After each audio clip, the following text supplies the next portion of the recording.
Hello viewers, আজকে আমরা যে সম্বন্ধে ভিডিওটা দেখব সেটা হচ্ছে গ্যাস ওয়েল্ডিং। অবশ্যই তোমরা আমার আগের ভিডিওটা দেখেছো, যেটাতে আর্ক ওয়েল্ডিং সম্বন্ধে বলা হয়েছিল। সেখানে কত প্রকারের ওয়েল্ডিং, কিভাবে করব আমরা আর্ক ওয়েল্ডিংয়ের যে প্রকারভেদ সেগুলো দেখিয়েছিলাম। আজকে আমরা টোটাল ভিডিওটাতেই দেখব গ্যাস ওয়েল্ডিং কিভাবে ব্যবহার করব, কী এর ইকুইপমেন্ট, কত বাইরের প্রেশার সেট করব, কিভাবে করব এবং এর সম্বন্ধে কি সংজ্ঞা দেওয়া যায়। চলো আমরা স্লাইডেতে দেখে নিই। দেখো, গ্যাস ওয়েল্ডিংয়ের আমরা একটা সংজ্ঞা দেবো। সংজ্ঞা কাকে বলছে দেখো, gas welding is a fusion welding. আগের দিন তোমরা প্রিভিয়াস যে আমার ভিডিও তাতে দেখেছো যে ফিউশন ওয়েল্ডিং কাকে বলে। ওই ফিউশন ওয়েল্ডিংয়ের মধ্যেই আমাদের গ্যাস ওয়েল্ডিংটা পড়েছিল। অর্থাৎ ওইখান থেকে বলতে পারি যে গ্যাস ওয়েল্ডিং একটা fusion welding process in which welding is done by heating ওয়ার্কপিসকে হিট করে উইথ ফ্লেমস, এটা শিখার সাহায্যে, আগুনের শিখার সাহায্যে, অবটেন ফ্রম অক্সিফুয়েল গ্যাস। অর্থাৎ এই অক্সিফুয়েল গ্যাসটা আমরা ওইখানে অ্যাড করে হিট করে মেটালটাকে জয়েন করছি। এই প্রসেসটাকে আমরা বলছি gas welding.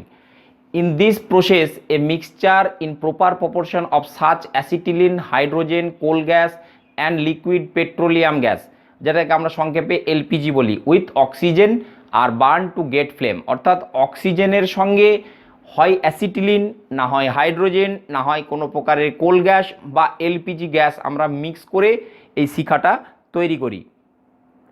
This flame can be use to melt and flame is directed by welding torch. এই ওয়েল্ডিং টর্চের সাহায্যে এই ফ্লেমটাকে আমরা ওই নির্দিষ্ট জায়গাতে ফেলি এবং সেই জায়গার অংশটাকে আমরা গলিয়ে ফেলি। A filler metal is sometimes added. এইখানেতে আমরা কি করি না, একটা ফিলার মেটাল, অর্থাৎ ওইখানেতে আগের দিন যেটা ইলেকট্রোড ব্যবহার করেছিলাম, এখানে সেটা একটা কোনো প্রকারের ফিলার মেটাল ব্যবহার করব, which is available as rod or wire or without flux. অর্থাৎ এখানেতে একটা রড টাইপের হতে পারে, একটা তারের মতন হতে পারে, সেটা হয় ফ্লাক্স দিয়ে বা না হয় ফ্লাক্স ছাড়াই ব্যবহার করব। এখানে দেখো একটা ফিলার মেটালের দুটো ছবি দেখানো হচ্ছে। ফিলার মেটেরিয়ালটা কি না, the rod which provides additional metal in completing the welding is known filler. অর্থাৎ ওইখানেতে দুটো মেটালকে জয়েন করার কাজে এটা ফিলার মেটাল, যেটা গোলে ওইখানেতে আমাদের দুটো মেটালকে সংযোগ করে দেয়। The composition of filler metal should be the same as that of the metal to be welded. অর্থাৎ যে মেটালটা আমরা ওয়েল্ড করব সেইটাই হবে আমার, সেই কম্পোজিশনের মেটেরিয়ালটাই হবে আমার filler material. Gas welding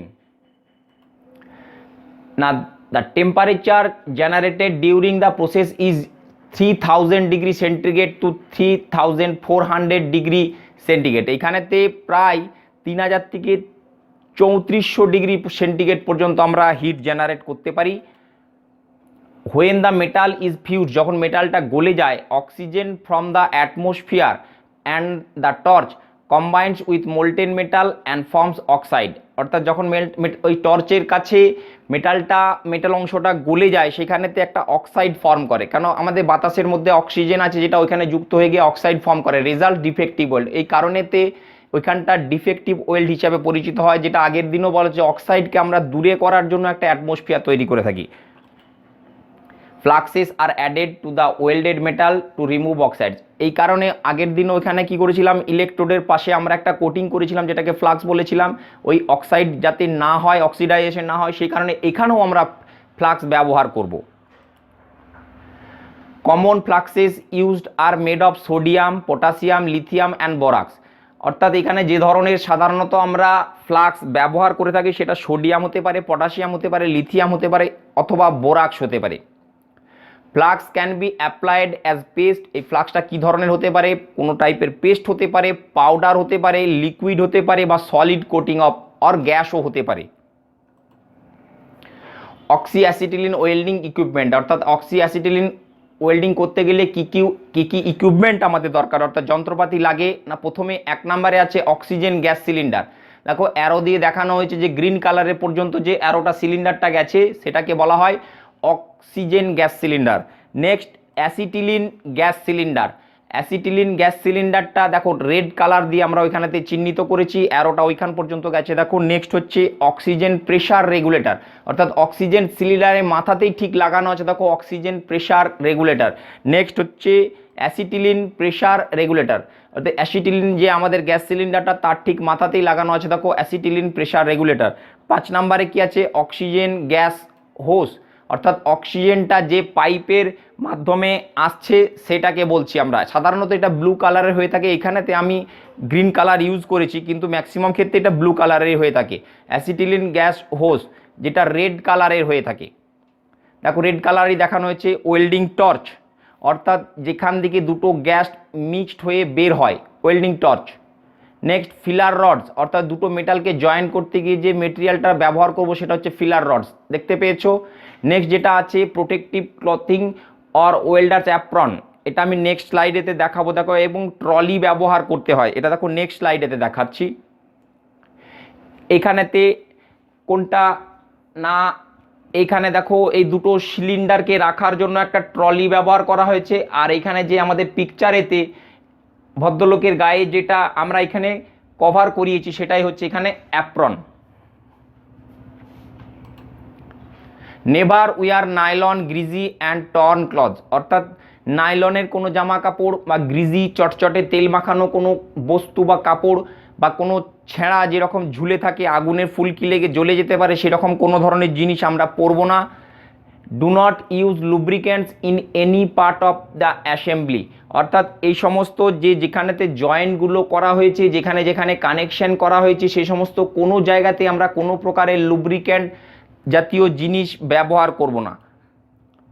keep all flammable material away from welding area, যেখানে ওয়েল্ডিং করব সেই এরিয়া থেকে যেন কোনো দাহ্য বস্তু না থেকে থাকে সেটা আমাকে আগে শিওর হয়ে নিতে হবে এবং সেই জায়গার থেকে থাকলে সেগুলো সরিয়ে ফেলতে হবে।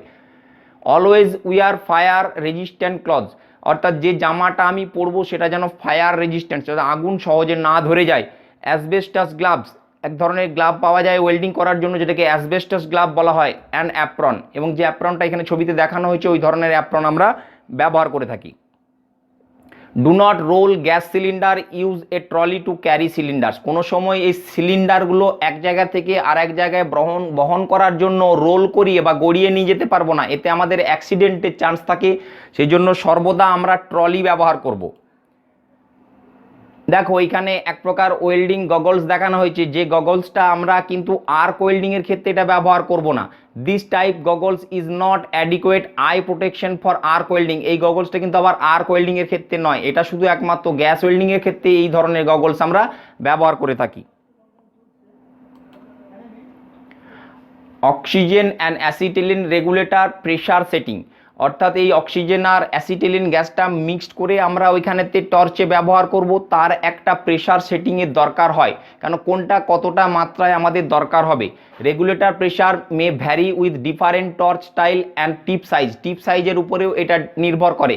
Common gauge setting for cutting, অর্থাৎ কি ধরনের গেজ সেটিং করব সেটা একটা ব্যাপার থাকে। দেখো 1/4 ইঞ্চ মেটেরিয়াল অক্সিজেনের প্রেশার হবে 30 to 35 PSI, এই পিএসআই কথার পুরো অর্থ কি না পাউন্ড পার স্কোয়ার ইঞ্চ, আর অ্যাসিটিলিনের ক্ষেত্রে সেটা হবে 3 to 9 PSI।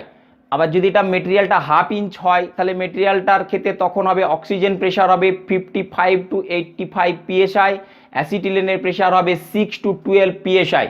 যদি মেটেরিয়ালটা 1 ইঞ্চ হয় অর্থাৎ আরও বেড়ে গেছে দেখো এখানে, তখন অক্সিজেন হবে 110 to 160 PSI, আর অ্যাসিটিলিন হবে 7 to 15 PSI।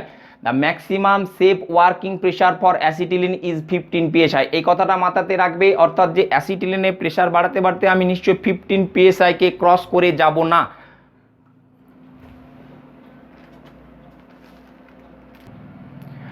Oxygen regulators usually painted green and acetylene are red, সাধারণত অক্সিজেনেতে সিলিন্ডারেতে যে রেগুলেটর আমরা ব্যবহার করে থাকি সেটা সবুজ কালার একটা মার্কিং করা থাকে বা সবুজ কালারেরই ওইখানে পেন্টিং করা থাকে।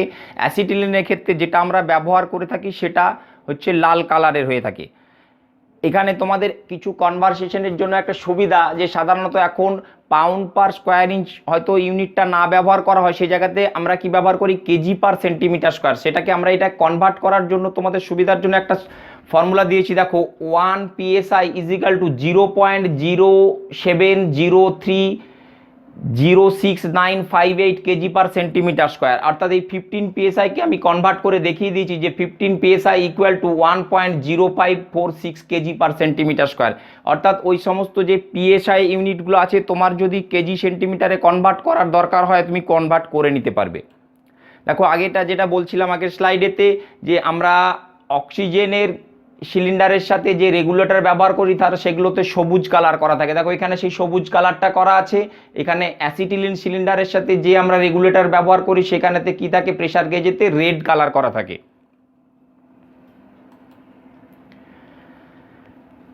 The internal working parts of the regulator are precision units, অর্থাৎ এই ইন্টারনাল পার্ট রেগুলেটরের যে ভেতরেতে অংশগুলো থাকে এটা খুব প্রিসিশিয়ান জিনিস। Only qualified technician should clean or repair A regulator, অর্থাৎ একজন স্কিল অপারেটর বা টেকনিশিয়ান যে এটা সম্বন্ধে ওয়াকিবহল তার কাছে ছাড়া এটা রিপেয়ার করানো উচিত না, বা এখানেতে নিজে থেকে কোনো কিছু করা উচিত না। কেন, এটা একটা খুবই সেন্সিটিভ জিনিস।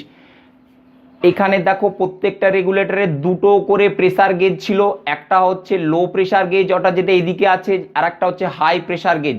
লো প্রেসার গেজ ইন্ডিকেট করে কি, indicates the delivery pressure of the hose and torch, অর্থাৎ যে এখান থেকে যে পাইপটা দিয়ে কানেকশন, হোস পাইপটি কানেকশন করে আমরা টর্চ পর্যন্ত নিয়ে গেছি তার প্রেসারটা রেগুলেট করা হয় এই লো প্রেসার গেজ দিয়ে। আর হাই প্রেসার গেজ দিয়ে কি ইন্ডিকেট করা হচ্ছে, indicates the pressure from tank, অর্থাৎ ট্যাঙ্ক থেকে যে গ্যাসটা বের হয় সেই নির্গত হয় সেই গ্যাসটার যে প্রেসার সেটাকে ওইটা দিয়ে ইন্ডিকেট করা হয়। The pressure adjusting screw turning clockwise allows the gas to flow, অর্থাৎ এইটাকে যদি আমি ক্লকওয়াইজ ঘোরাই তাহলে কি হবে না, গ্যাস ফ্লো হবে। টার্নিং কাউন্টার ক্লকওয়াইজ অর্থাৎ অ্যান্টি ক্লকওয়াইজ যদি ঘোরাই reduces or stop the gas flow, তাহলে গ্যাসটা বন্ধ হয়ে যাবে। এইটা আমি কাজ করার সময় মাথাতে রাখতে হবে যে কোন দিকে খুললে গ্যাস বের হবে আর কোন দিকে খুললে গ্যাসটা বন্ধ হবে। The inlet connection oxygen are right hand threaded, অর্থাৎ অক্সিজেনের ক্ষেত্রে যে রেগুলেটর বা এখানেতে প্রেসার গেজের এটা ব্যবহার করব তার এই পোর্শনটা কি থাকে না, রাইট হ্যান্ডেড থ্রেড থাকে। এই জিনিসটা মাথার মধ্যে খুব ভালোভাবে রাখবে যে কোন দিকে ঘোরালে এটা খুলবে, কোন দিকে লাগবে। আর অ্যাসিটিলিনের ক্ষেত্রে সেটা হয় কি লেফট হ্যান্ড থ্রেড, অর্থাৎ দুটো দু রকমের থাকে। অর্থাৎ গ্রিন কালারের যে রেগুলেটর আমরা পাবো সেটাতে থাকবে রাইট হ্যান্ড থ্রেড, আর রেড কালারের যে রেগুলেটর পাবো সেটা থাকবে left hand thread. Keep free of oil grease and dirt, যেটা একটু আগেই বলেছিলাম, এই সমস্ত জায়গাতে কোনো ধরনের অয়েল বা গ্রিজ কোনো রকমের নোংরা যেন না থাকে কানেকশন করার সময়। অক্সি অ্যাসিটিলিন ওয়েল্ডিংয়ের এখানে একটা চিত্র দেখানো হয়েছে। দেখো অক্সি অ্যাসিটিলিন মানে কি না, এখানে অ্যাসিটিলিন গ্যাস আর অক্সিজেন গ্যাস একসঙ্গে এই টর্চের মাধ্যমে আসছে। এখানেতে দেখো একটা ফিলার রড যেটাকে গলিয়ে এই মেটালটাকে ওয়েল্ড করা হচ্ছে, এটা একটা ফ্লেমের চিত্র দেখানো হয়েছে। মোল্টেন ওয়েল্ড মেটাল, অর্থাৎ এই জায়গাটা গলেছে, বেস মেটাল এটা। এখন দেখতে হবে যে এই অ্যাসিটিলিন গ্যাস আমরা কিভাবে তৈরি করি বা এর কী কী আমাদের ফিচার্স আছে। Composition of acetylene, acetylene is a fuel gas composed of carbon, এখানে কার্বন থাকে 92.3% এবং হাইড্রোজেন থাকে 7.7%। এটা পরীক্ষাতে কোশ্চেন আসে অনেক সময়, এই কম্পোজিশনটা জিজ্ঞাসা করা হয় বা এটা দেওয়া থাকে, তোমাদের ABCD টিক মারতে হয়। It's chemical symbol is C2H2, এটার কি রাসায়নিক symbol C2H2। Acetylene gas is the product of a chemical reaction between calcium carbide and water. দেখবে যে সমস্ত জায়গাতে গ্যাস ওয়েল্ডিং করা হয় তাদের যে অ্যাসিটিলিন চেম্বারটা আছে সেইখানেতে দেখবে যে একটা সাদা ধরনের কিছু দেওয়া হয় এবং তার সাথে জল মিশ্রণ, সেই সাদা ধরনের অংশটাই হচ্ছে ক্যালসিয়াম কার্বাইড এবং এর সাথে জল মিশ্রণ করলে এই দুটোর মধ্যে রিয়াকশান হয়। রিয়াকশান হওয়ার পরে কি তৈরি হয় না, ওইখানেতে অ্যাসিটিলিন গ্যাস এবং স্ল্যাক লাইম, ওইখানে একটা চুনের মতন অংশ পাওয়া যায়। অর্থাৎ যেখানেতে দেখে থাকবে যে ক্যালসিয়াম কার্বাইডকে আমরা ওই চেম্বারে ঢুকিয়ে দিই, তার মধ্যে জল অ্যাড করি, তার ফলে কি উৎপন্ন হচ্ছে অ্যাসিটিলিন গ্যাস এবং স্ল্যাক লাইম এবং তার সঙ্গে কিছুটা চুন জাতীয় অংশ তৈরি করা হয়। যেখানে গ্যাস ওয়েল্ডিং হয়ে থাকে দেখবে ওইখানে অ্যাসিটিলিন চেম্বারের কাছে দেখতে পাবে যে এই ধরনের বস্তু এখানে পড়ে আছে। 3 basic types of acetylene flames used in oxy fuel welding and cutting operation. 3 ধরনের এখানেতে ফ্লেম তৈরি হয়। A neutral flame, B oxidizing flame, 3 carburizing or reducing flame. ছবিতে দেখে এগুলোকে চিনতে হবে। এইভাবেও কোশ্চেন পড়ে থাকে যে নিউট্রাল ফ্লেম দেখতে কীরকম হয়। নিউট্রাল ফ্লেমের একটা চিত্র এখানে দেখানো হয়েছে। দেখো বিতে অক্সিডাইজিং ফ্লেমের চিত্র দেখানো হয়েছে। দুটোর মধ্যে ডিফারেন্স কি আছে, দেখো ইনার কোণ এটা ছোট, এটা ইনার কোণটা অনেকটা লম্বা। কার্বোজাইন, এখানেতে দেখো আরো একটা অ্যাসিটিলিন ফিদার বলে আর একটা কোণ তৈরি হয়েছে, যেটা এখানে তিনটে পার্ট দেখতে পাচ্ছ। এইটা চিত্রটা দেখে তোমাকে নাম বলতে হবে। কার্বোরাইজিং ফ্লেম কাকে বলছি? অক্সিজেন ইজ টার্নড অন, অর্থাৎ অক্সিজেন সিলিন্ডার থেকে এটাকে অক্সিজেন আসবে, flame immediately changes into a long white inner area feather, অর্থাৎ এই যে অংশটা দেখানো হয়েছে অ্যাসিটিলিন ফিদার, এটা তৈরি হবে surrounded by a transparent blue envelope is called carburizing flame. এটা সাধারণত টেম্পারেচার 3000 ডিগ্রি পর্যন্ত হয়। এই বাইরের এনভেলপটা একটা হালকা ব্লু, এটা একটু অ্যাসিটিলিন ফিদার একটা সাদা অংশ দেখতে পাবে যে পালকের মতন অংশ, আর ভেতরের দিকে এই ব্রাইট লুমিনাস ইনার কোন, ওই কোনটা হবে একটু চকচকে মতন। This flame contents access of acetylene, অর্থাৎ এই ফ্লেমটার মধ্যে কি থাকে না অ্যাসিটিলিনের পরিমাণটা বেশি থাকে অক্সিজেনের থেকে। It is suitable for low heat, এটা কম হিটেতে কাজ করার জন্য দরকার হয়। It is used in welding of Monel metals, nickel, high carbon steel and many of non ferrous metals, এই সমস্ত জায়গায় এগুলো ব্যবহার করা হয়। Steel is not welded by using this flame, এই ফ্লেম দিয়ে স্টিলকে জয়েন্ট করা যায় না। নিউট্রাল ফ্লেম, অর্থাৎ সেকেন্ডলি যেটাকে বলা হয়েছিল নিউট্রাল ফ্লেম, দেখো এটা কি হবে addition of little more oxygen, অর্থাৎ আগের ক্ষেত্রে যতটা অক্সিজেন ব্যবহার করেছিলাম তার থেকে এতে একটু বেশি পরিমাণ অক্সিজেন আমরা ব্যবহার করব। Give a bright white is cone, অর্থাৎ এখানে এই কোনটা আরো সাদা হয়ে যাবে। Surrounded by a transparent blue envelope, ওইখানে দেখো একটা ব্লু এনভেলপ, অর্থাৎ বাইরের অংশটা দেখানো হয়েছে।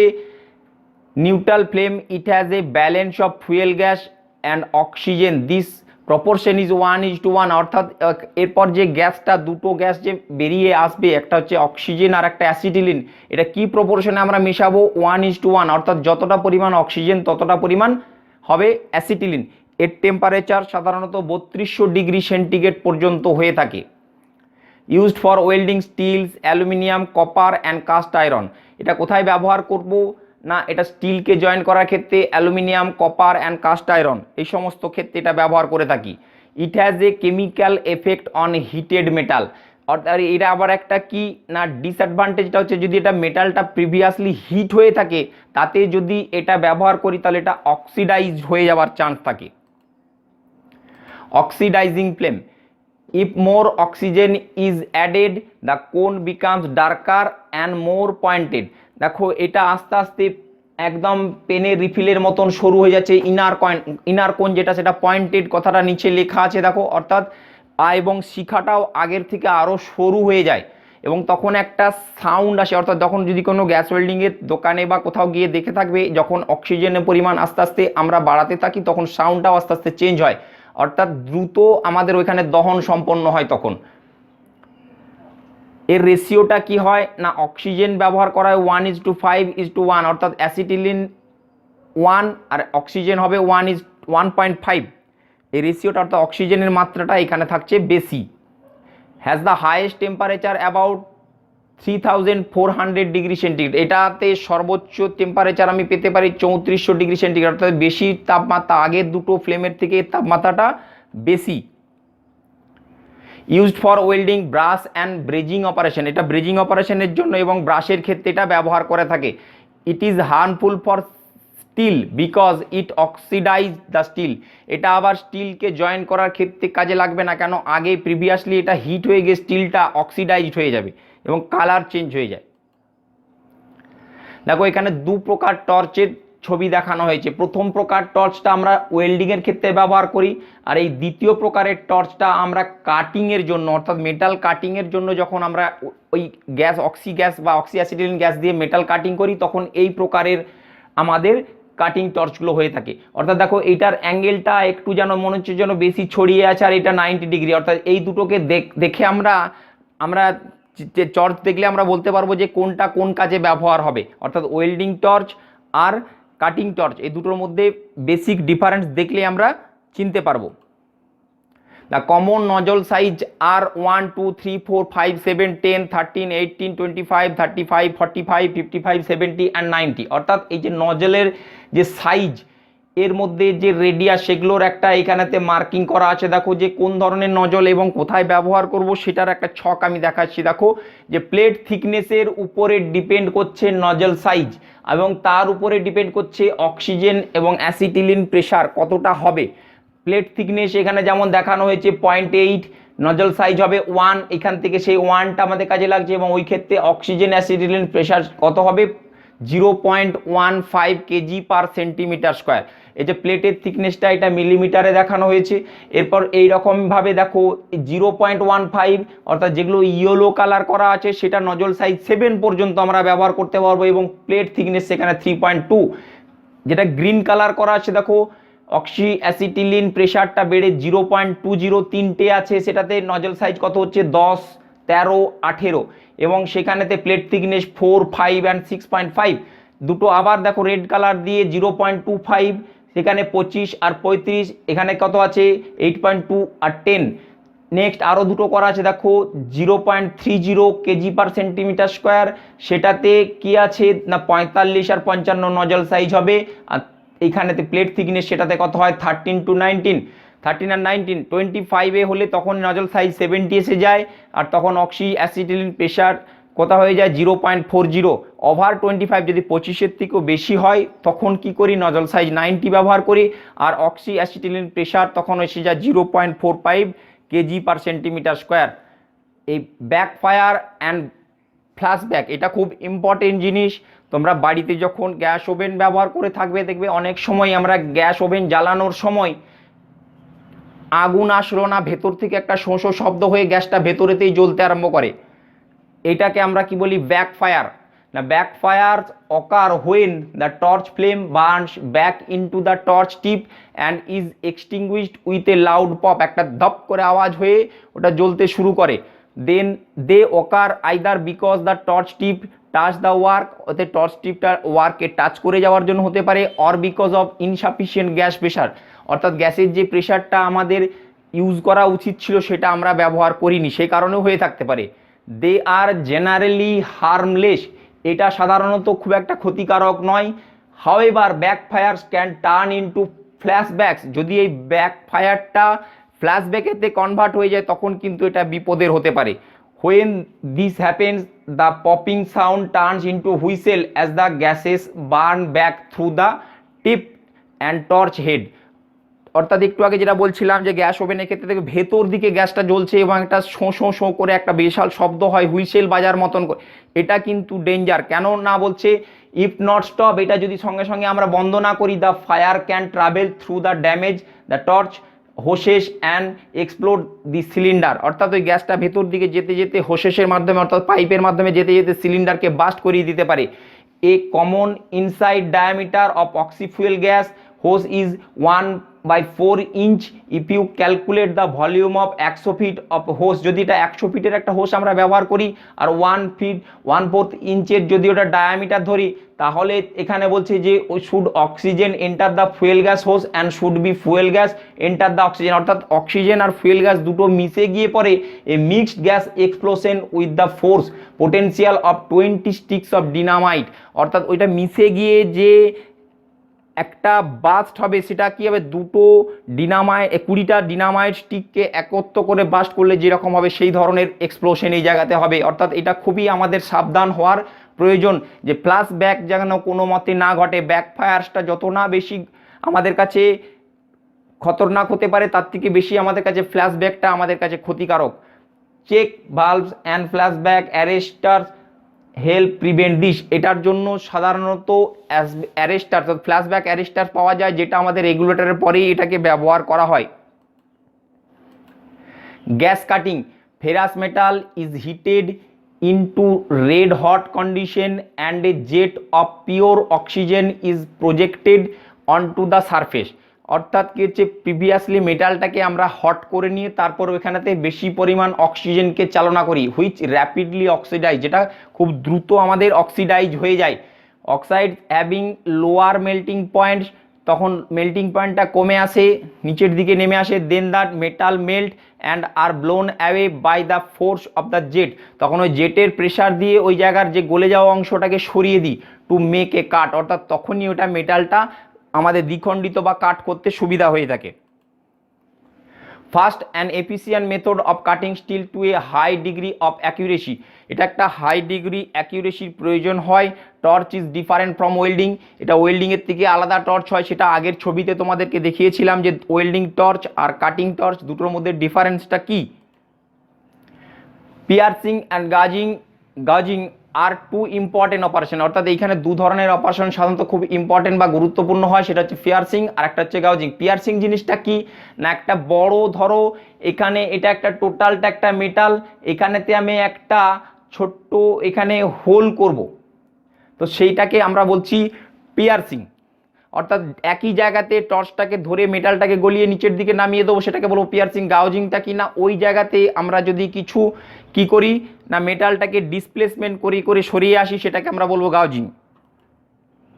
Piercing use to cut a hole, অর্থাৎ একটা হোল বানানোর জন্য at the centre of the plate, অর্থাৎ প্লেটের কোনো সেন্টার বা অ্যাওয়ে ফ্রম দ্য এজ, অর্থাৎ কিনারা থেকে দূরে, সেই সমস্ত জায়গাতে আমরা পিয়ার্সিং করে থাকি। বা gouging it cut to groove into the steel surface, অর্থাৎ স্টিল সারফেসের যে কোনো অংশ থেকে মেটাল সরানোর জন্য আমরা গাউজিং পদ্ধতি ব্যবহার করে থাকি।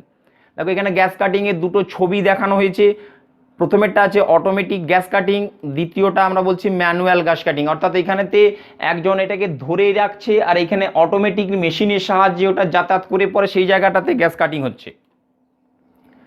ওয়েল্ডিং পজিশন, এটা খুব ইম্পর্টেন্ট জিনিস যে আমরা কোন পজিশনেতে ওয়েল্ডিং করছি।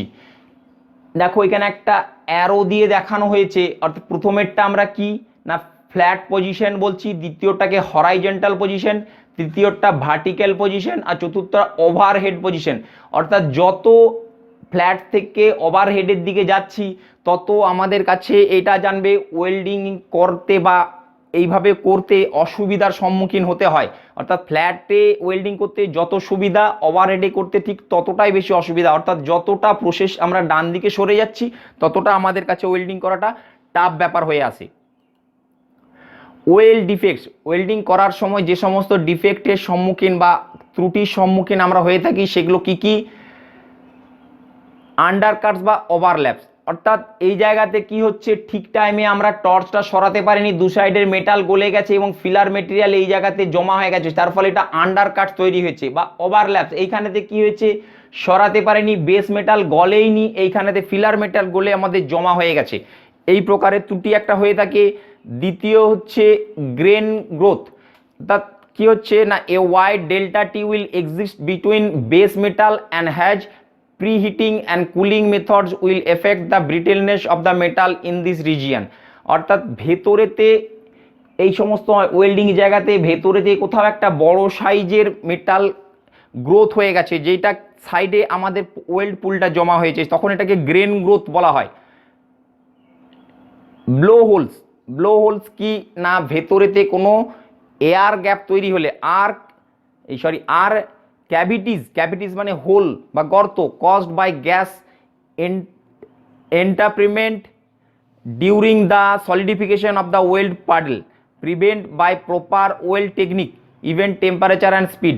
অর্থাৎ আমরা ঠিক টাইমে যদি ওখানে টেম্পারেচার এবং আমাদের হাতে স্পিড, অর্থাৎ যেখানভাবে ওয়েল্ড পুলটা তৈরি হচ্ছে সরে সরে ঠিকভাবে না আসতে পারি বা আসা হয় বেশি তাড়াতাড়ি হয়ে যায়, তখন এই ব্লো হোলসের তৈরি হয়ে থাকে। ইনক্লুশন, এটা একটা আমাদের ওয়েল ডিফেক্ট। সেগ্রিগেশন এটাও একটা well defect.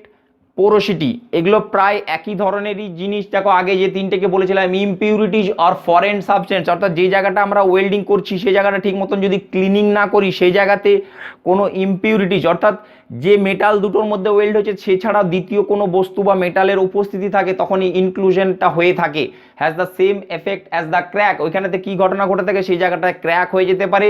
Prevented by proper technique cleanness, এটা কি করা যায় না ঠিকভাবে যদি আমরা টেকনিক মেনটেন করি বা ক্লিননেস বা ভালোভাবে পরিষ্কার করে থাকি, তাহলে এই ইনক্লুশন থেকে আমরা রক্ষা পেতে পারি। Segregation, condition where some regions of the metal are enriched with an alloy ingredient and other are not can be prevented by proper heat treatment and cooling। এটাকে ঠিক মতন হিট ট্রিটমেন্ট এবং কুলিং করলে সেগ্রিগেশন থেকে আমরা রক্ষা পেতে পারি। পোরোসিটি, এটাও সে একই ধরনেরই, যেরকম ব্লো হোলসের কথা বলছিলাম, এটাও তাই। The formation of tiny pin holes, অর্থাৎ ছোট ছোট ছিদ্র যে আকার তৈরি হয় যে ওয়েল্ড পুল তার মধ্যে, জেনারেটেড বাই অ্যাটমসফেরিক কন্টামিনেশন, অর্থাৎ আশেপাশের যে সমস্ত আবহাওয়া তার কারণে এটা হয়ে থাকে। Prevented by keeping the protective shield over the molten and weld puddle, অর্থাৎ এটাকে ঠিকমতো ওয়েল শিল্ড ব্যবহার করে এবং মোল্টেন যে ওয়েল পাডল সেটার মধ্যে নিয়ন্ত্রণ করে এটাকে আমরা রক্ষা করে থাকতে পারি। জয়েন্ট ডিজাইন অর্থাৎ কত প্রকারেতে আমরা জয়েন্ট করে থাকি।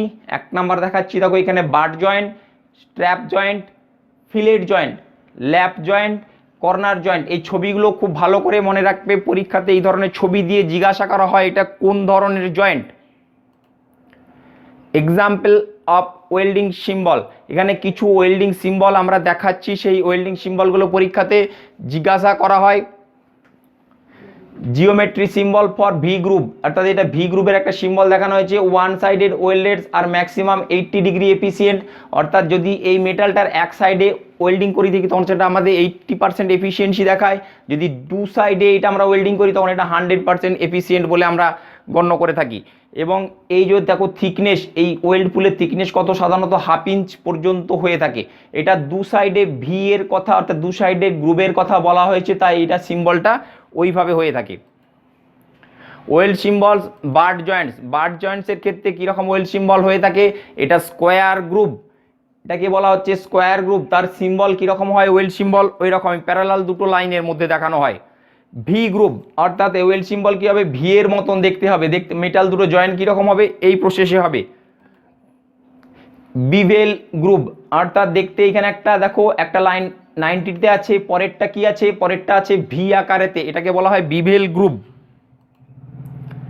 ওয়েল্ড সিম্বলস ফিলেট জয়েন্টসের ক্ষেত্রে কীরকম হয়, এটাকে বলা হয় জে গ্রুপ। এইটাকে কি বলা হচ্ছে, ফ্লেয়ার বিভেল গ্রুপ। এই রকম ডিজাইন, এই ডিজাইনটা দেখে মনে রাখবে, এটা পরীক্ষাতে এই সিম্বলটাকে জিজ্ঞাসা করা, এটাকে কিসের সিম্বল, এটাকে বলা হচ্ছে বিভেল গ্রুপ। কোথায় না, এটা weld symbols for fillet joints, weld symbol for corner joints. দেখো এটাকে বলা হচ্ছে বিভেল গ্রুপ, এটাকে জে গ্রুপ, এটা হচ্ছে square groove. Thank you, good wishes to all. Thank you for watching this ভিডিওটা যদি অবশ্যই ভালো লাগে তোমরা লাইক করবে, শেয়ার করবে, আর নিচে কমেন্ট বক্সে অবশ্যই যদি কিছু মন্তব্য থাকে সেটা জানাবে। আমরা নেক্সট ভিডিও বানাবো অবশ্যই, সেটা সোল্ডারিং এবং ব্রেজিংয়ের উপর। Thank you.